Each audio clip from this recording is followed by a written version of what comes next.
নমস্কার, 7 নিউজ নেটওয়ার্কে আপনাদের স্বাগত। আই লাভ ইউ বলতে বলতে খুন, সোদপুরের 7 সকালে রোমহর্ষক কাণ্ড।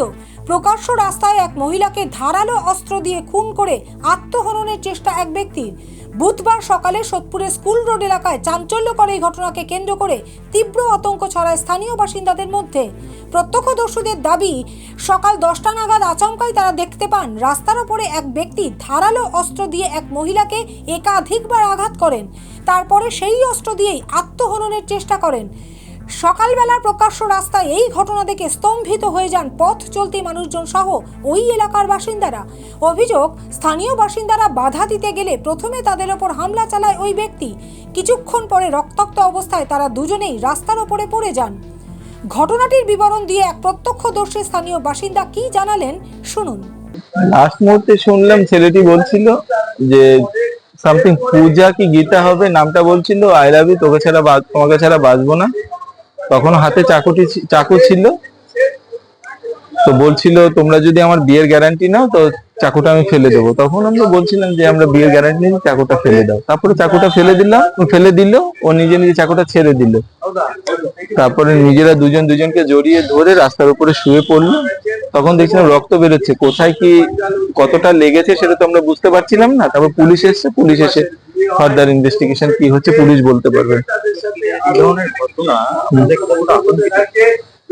আতঙ্ক তো স্বাভাবিক, এটা তো স্বাভাবিক ঘটনা।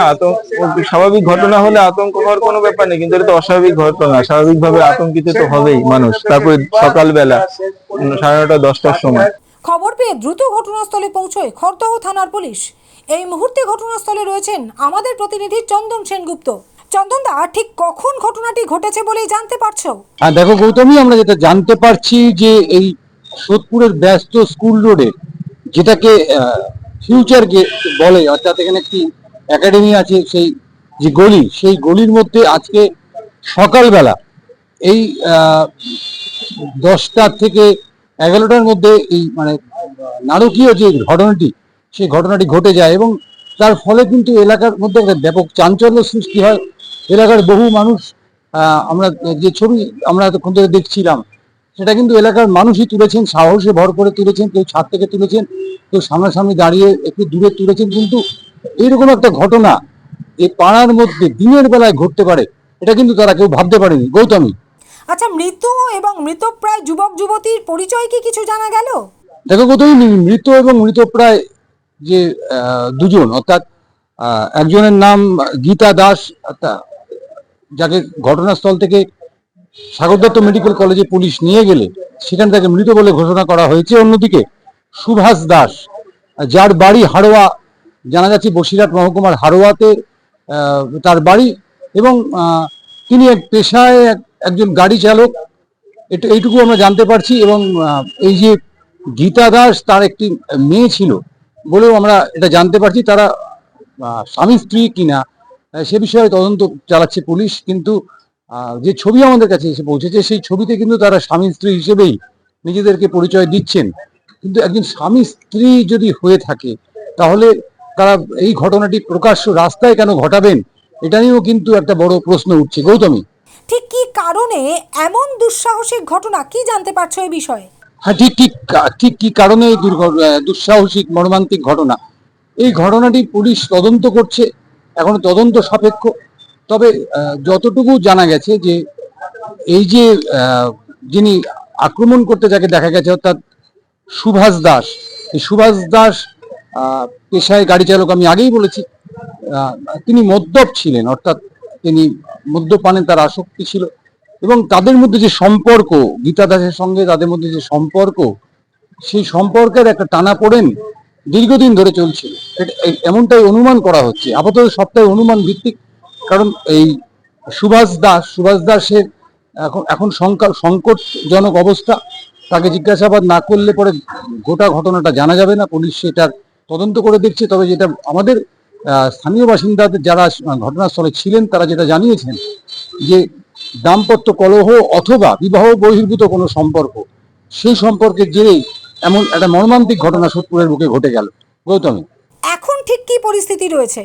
দেখো গৌতমী, এই মুহূর্তে পরিস্থিতি তুমি জিজ্ঞেস করছো, এই মুহূর্তে কিন্তু আমাদের যে ফরেন্সিক ল্যাবরেটরির যে টিম, সেই টিম কাজ করছে, সঙ্গে খড়দহ থানার ঊর্ধ্বতন কর্তৃপক্ষ পুলিশ রয়েছেন। নমুনা সংগ্রহ চলছে এবং যে ঘটনাস্থল, সেই ঘটনাস্থলটিকে ঘিরে দেওয়া হয়েছে, ঢেকে দেওয়া হয়েছে, যাতে দ্রুত তদন্ত শেষ করে পুলিশ এই ঘটনার প্রান্তে পৌঁছতে পারে, অর্থাৎ এই ঘটনার যে রহস্য, সেই রহস্য উন্মোচন করতে পারে। তার জন্য পুলিশ চেষ্টা চালাচ্ছে। অন্যদিকে আমি শ্যামলবাবুকে একটু দেখাতে বলবো যে প্রচুর উৎসাহী মানুষ কিন্তু দাঁড়িয়ে গেছেন রাস্তার ধারে, যে সোদপুরের বুকে দিনের বেলায় এমনতর একটা ঘটনা যে ঘটতে পারে, এটা কিন্তু এখনো পর্যন্ত কেউ বিশ্বাস করতে পারছে না। তদন্তের স্বার্থে পুলিশ যতটুকু জানিয়েছে, গৌতমী, আমি সেটা জানালাম তোমাদের, অর্থাৎ ফরেন্সিক এফএসএল মানে ফরেন্সিক সায়েন্স ল্যাবরেটরির টিম তারা কাজ করছে এবং আমরা ধীরে ধীরে জানতে পারবো এই ঘটনার আসল কি, তা এই ঘটনার পেছনে কি রয়েছে, বা এটার এই যে একটা মর্মান্তিক ঘটনা, সেই ঘটনার পরে কিন্তু এলাকাতে একটা মানে কার্যত আতঙ্কের পরিবেশ সৃষ্টি হয়েছে, কারণ এই অঞ্চলে এই ধরনের ঘটনা অতীতে কখনো ঘটেনি। ধন্যবাদ চন্দনদা, তুমি আমাদের সঙ্গে থাকো। প্রকাশ্য দিবালোকে এহেন ঘটনাকে কেন্দ্র করে তীব্র আতঙ্কের সৃষ্টি হয়েছে গোটা এলাকায়। তবে স্থানীয় বাসিন্দাদের অভিযোগ, এই ঘটনার পরিপ্রেক্ষিতে পানিহাটি পৌরসভার 16 নম্বর ওয়ার্ডের অন্তর্গত সোদপুর স্টেশন সংলগ্ন ওই এলাকার ঘটনাস্থলের পাশেই একটি পুকুর পাড়ে দীর্ঘদিন ধরেই অসামাজিক কাজকর্ম হামেশাই চলছে। সন্ধে হলে সেই দৌরাত্ম্য আরও বেড়ে যায়। প্রশাসনের তরফে কোনো ব্যবস্থাই নেওয়া হয় না। কিন্তু সমস্যাটা হচ্ছে আমাদের এই রাস্তায় পুকুর পাড়টায়, এই 100 মিটারের মধ্যে পুকুর পাড়টায় রাত্রিবেলা সন্ধ্যার সময় এইরকম গন্ডগোল হামেশা লেগে থাকে। কোনো লাইট নেই, প্রশাসনের থেকে কোনো উদ্যোগ নেই। ওইখানটায় ছেলে মেয়েরা, অল্প বয়স্ক ছেলে মেয়েরা নিজেদের মধ্যে সমস্যার সমাধান করে এরকম চিল্লে মিল্লে গায়ে হাত দিয়ে রেগুলার ড্রিঙ্ক করে, ওপেন রাস্তার উপরে নেশাবান করে। এবার এইরকম গন্ডগোল রেগুলার লেগে থাকে। এবার প্রশাসনের এই বিষয়টা নজর দেওয়া উচিত। না, সেটা বলতে পারবো না। আমার এরকম ঘটনা বলতে, ঘটনাটা আমার শোনা প্রথম, কিন্তু এরকম ঘটনা রেগুলারই হয়। 4-5-7 দিন পর পরই হয় এরকম ঘটনা। হ্যাঁ, এটা স্টেশন রোড, তো একটা স্টেশনে যাওয়া রোড, তারপরে পুকুর পাড়টা পুরো অন্ধকার। প্রত্যেকের ঝামেলা এই পুকুর পাড়টা আসলে পরে সবার শুরু হয়। খবর পেয়ে ঘটনাস্থলে ছুটে আসেন পানিহাটি মণ্ডল 1-এর ভাইস প্রেসিডেন্ট মধুময় ঘোষ। তিনি জানান, এই ধরনের ঘটনা এই অঞ্চলে আগে কখনো ঘটেনি। তবে ঘটনাস্থলের পুকুর পাড় নিয়ে তারও অভিযোগ, সন্ধে হলেই ওই পুকুর পাড়টির দুনিয়ার ছেলে মেয়েদের নেশা আর মারামারি করার আস্তানা হয়ে দাঁড়িয়েছে। আমরা সকালবেলায় খবর পেলাম যে এখানে একটা ছেলে একটা মেয়েকে, আমরা সাথে সাথে দৌড়ে আসলাম 9:30 পৌনে 10টা। তখন আমরা এসে দেখলাম যে ছেলে মেয়েটা দুইজনে জড়িয়ে ধরে পড়ে আছে। মেয়েটা পুরো এখান থেকে, ছেলেটারও এখানে নিজে নিজে, কয়েকজন বাঁচানোর চেষ্টা করেছিল কিন্তু এরা কেউ সামনে যেতে পারেনি। কিন্তু যারা এই ঘটনাটা ঘটেছে তারা এখানকার লোকাল নয়, না চেনা যায়। মেয়েটার বয়স 40 মতন হবে, ছেলেটা 50 আপ হবে। ছেলেটা 50-এর মতন বয়স হবে, মেয়েটা 40 প্লাস এরকম হবে। এই ধরনের ঘটনা কি এরকম এই অঞ্চলে না, এই ধরনের ঘটনা এই অঞ্চলে ঘটেনি, কিন্তু এই অঞ্চলে আমাদের এই সামনে যে একটা পুকুর পাড় আছে, সন্ধ্যা হলেই এখানে দুনিয়া রাজ্যের ছেলে মেয়েদের আড্ডা হয়, যেখানে মদ গাঁজা সব খাওয়া হয়। এবং মাঝে সাঝে আমরা যখন এখানে চলাফেরা করি, প্রচুর ছেলে মেয়ের মধ্যে এখানেই মারামারি হয়, মানে ওদের মারামারি করার আস্তানা জন্য। কতটা আতঙ্কিত এই ঘটনায় আতঙ্কিত নয়, সকাল 9:30 পৌনে 10টার সময় যদি এরকম ঘটনা ঘটে তাই তো আতঙ্কিতর ব্যাপারই এটা। কতক্ষণ পরে পুলিশ এলো? পুলিশ চলে এসছে, পুলিশ খবর পেয়ে মোটামুটি আধা ঘন্টার মধ্যে পুলিশ চলে এসছে। পুলিশ পুরো হেল্প করেছে। আমরা অ্যাম্বুলেন্স ডেকেছিলাম, কিন্তু পুলিশ থেকে সে বডি নিয়ে সাগর দত্তে পাঠিয়েছে। দুইজনকে নিয়ে যাওয়া হয়েছে। মেয়েটা মনে হচ্ছে মারা গেছে, আমি যতটুকু শুনলাম লাস্টে। ছেলেটা হয়তো বেঁচে যেতে পারে। চন্দন সেনগুপ্ত এবং শ্যামল পালের রিপোর্ট, 7 নিউজ নেটওয়ার্ক। আরও বিভিন্ন খবরের আপডেট জানতে হলে অবশ্যই সাবস্ক্রাইব করুন 7 নিউজ নেটওয়ার্ক চ্যানেলটি, কারণ আপনাদের একটা সাবস্ক্রিপশন আমাদের কাছে অত্যন্ত মূল্যবান।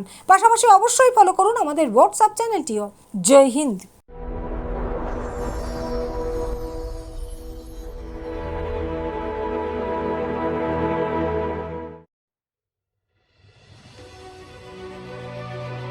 Elegance is never accidental. It is chosen, curated, defined by intention. In a world of excess, true luxury whispers. It does not compete. It does not demand attention. It commands it. At B20s, we create more than jewelry. We shape presence. Every curve is considered, every surface refined, every detail deliberate, crafted with precision, finished with restraint, designed not to overpower, but to elevate. Because luxury is not about display, it is about distinction. The quiet confidence of gold against skin, the subtle brilliance of light catching movement, the harmony between strength and grace. This is not ornament, it is expression, not decoration, but identity, a reflection of self, unapologetic, uncompromised, timeless. At B20s, modern elegance finds its voice without ever speaking. This is refinement without noise, beauty without excess, luxury without effort. B20s, the premium luxury brand. Elevate your everyday.